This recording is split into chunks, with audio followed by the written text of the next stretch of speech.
Doctor Zakir নায়েকের প্রত্যেকটা কথা হচ্ছে ভিত্তিহীন, অর্থহীন। কোনো কথার অর্থ নেই ডক্টর জাকির নায়েকের। ক্লিয়ার কথা, প্রত্যেকটা কথা হচ্ছে অর্থহীন।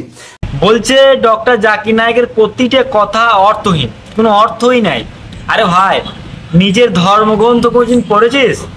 নিজের ধর্মগ্রন্থ কোনদিন পড়লে এই কথা বলতিস না, কারণ তুই তো নিজের ধর্মগ্রন্থ সম্পর্কে তোর কোনো জ্ঞান নাই।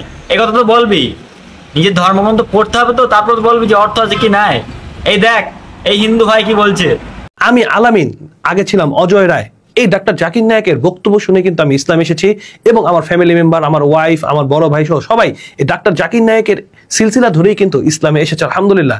অনেকেই মনে করেন ডাক্তার জাকির নায়েক মিথ্যা সাজিয়ে কথা বলেন, বিভিন্ন রেফারেন্স ভুল দেন, কিন্তু আমি যখন তার রেফারেন্স গুলো শুনেছি, আমি যখন তার বক্তব্যগুলো শুনেছি, আমি নিজে তার বক্তব্যগুলো শুনে শুনে বইয়ের মধ্যে দাগিয়েছি যে তার রেফারেন্স গুলো ঠিক আছে কিনা, এবং আমি দেখেছি 100% তার রেফারেন্স গুলো ঠিক আছে, আলহামদুলিল্লাহ।